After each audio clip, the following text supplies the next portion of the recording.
Thanks for joining us here on a Monday. Hope you're having a great Monday so far. I'm Marlon Bowling with you as we open up our grain trade here. I want to give you a first look at our prices, and then we'll get some expert commentary along the way. On the corn market right now, let's go ahead and dive in here to the big board in Chicago. So we'll look first of all at our new crop December contract right now. And on the December, we are down 3/4 cent apparently, the way it looks on the big screen here. So it may be just a touch of weakness here in the early going. 3.52 per bushel is our last trade here, a very narrow opening range, and the overnight trade as well. Now let's take a look at the soybean trade, and on the soybeans, let's go to January and see what the trade is doing there. Down 4 1/4 at 10.06 even per bushel, kind of similar to what we saw in the overnight trade. And let's look at the wheat trade here. We have the December Chicago wheat now 2.5 higher at 4.42. Bit of a bounce there. In Kansas City wheat, we have December trading 3 1/4 higher at 439.5. And Minneapolis wheat, we have the December contract now a penny higher at 6.16 even. And in the cotton market in the early going here today, your first trades show the December down 66 points at 67.96. We did have an overnight sale reported by USDA of some soybeans, and it was 227,300 tons. It was earmarked for unknown destinations for the current marketing year, 2017 and 2018. With that being said, let's bring in DeweyStrickler of AgWatch Market Advisors in Franklin, Kentucky, and take a look at the opening trades here this morning. Dewey, happy Monday. So what are you watching for today? Well, first of all, it seems like we've pretty well run the course here as far as the beans are concerned, at least for a while here. I think everybody needs to step back, take a deep breath here. When you look at the report that came out last week, you have to think, well, what else has changed? What's keeping soybeans propped up? There's two factors. One is that we do have some very good export sales here in beans. Secondly is everyone is expecting or looking for a La Nina to develop in South America. When you look at the report last week, world stocks of beans have been up for 6 straight years. Your stocks to usage are the 4th highest, and the U.S. stocks to usage are up 5 straight years, and USDA did not adjust their price outlook on soybeans. So I think the beans will trade sideways 2 or 3 days. November go up 10.15, 10.18, and that's probably going to be about it.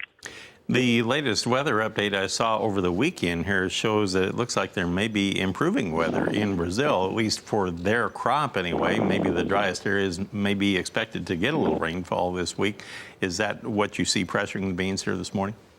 I think that could be adding a little bit of pressure. I think, though, that the La Nina expectations, they're looking further down the road on that. And you know, we've got supposedly about 60% chance of that happening. And I think that is one of the bigger factors in the market supporting beans now. And you can kind of see that because the funds have been liquidating their positions. I think right now they're only long about 45 million, if that, of soybeans. Now, with the wheat market firming up a little bit here this morning, I've been reading some analyst comments that say, well, the market has been oversold long enough that it's actually just due for, if nothing else, maybe a short covering bounce. What do you think on the wheat? Technically, the wheat market looks like we've probably got the last drop of blood out of that turnip there. As far as the market moving up, I don't know that it's going to go very far here because our world stocks have been up for 5 years. They're at a record level, and the stocks, the usage, are the highest since it's been 1998. So, yes, I think we can get a bounce in the market because the funds are short over 500 million. How far of a bounce? May not get that much. Okay, we'll take a look at the livestock side. I want to ask you about the outside markets, too, when we come back. We're talking with DeweyStrickler of AgWatch Market Advisors. We'll come back in a moment and cover a whole bunch more when we get back on the other side.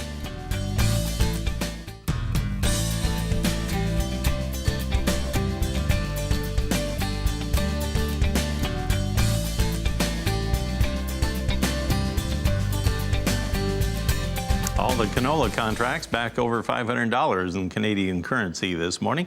I'm Marlon Bowling with you, talking with DeweyStrickler of AgWatch Market Advisors. Dewey, this morning we had some firmness in the Dow. I noticed earlier when I came walking in the studio, I took a glance and I believe it was about 50 or 60 points higher.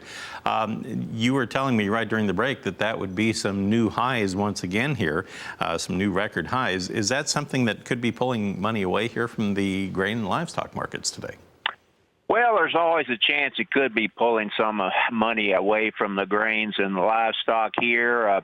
My longer-term outlook on the Dow is that we will go up to the 24,000 mark. I think we're getting up close to a point, though, that we can expect, about a 7, 10, 11-week break in the Dow, and you possibly could see this Dow pull back maybe in the area of about 22,200, and I think we're going to go up and make our final high. After that, I look for the Dow to have a sell-off to 6,500. All right, let's take a look at the dollar and the crude, and then we'll dive into this livestock trade here, too. On the dollar value right now, we are trading about 110 points higher on the December futures. So that would put them at 93.050 right now. And on the crude oil market, this is West Texas Intermediate crude, November now 55 cents higher once again, back up at $52 a barrel. Heating oil trade, therefore, is probably higher. Let's take a look on the NYMEX in New York. We have the November contract 2.5 cents higher at 182.2 per gallon.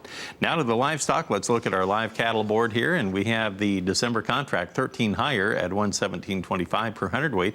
All the other months are unchanged to a little weaker. February unchanged at 121.08. On the feeder cattle side, we have that November contract now 32 higher at 155.32 per hundred, and you have January up 20 at 153.25. Lean hog trade this morning, our first look, has the December 62 higher at 62.82, and February now 33 higher at 67.78, only 2 ticks off our high of the day.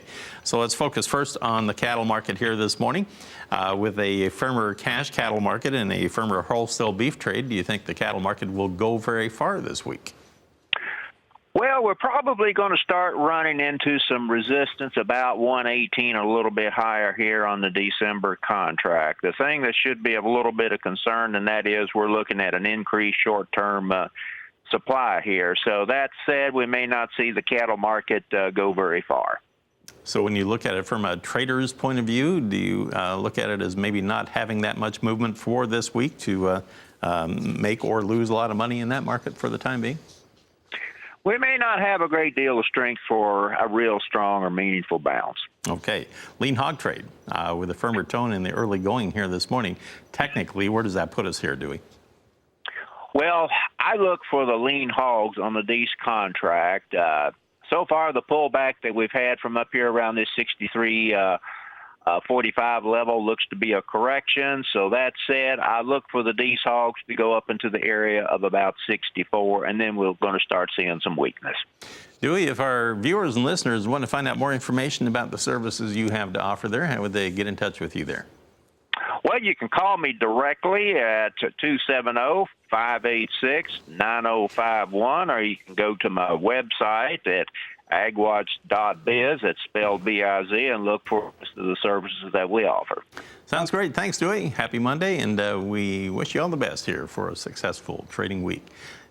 DeweyStrickler is with AgWatch Market Advisors. He's based in Franklin, Kentucky. And Janet, there we go. As always, got a good No Monday looking off back. to a very informative start. Thank you very much, Marlon.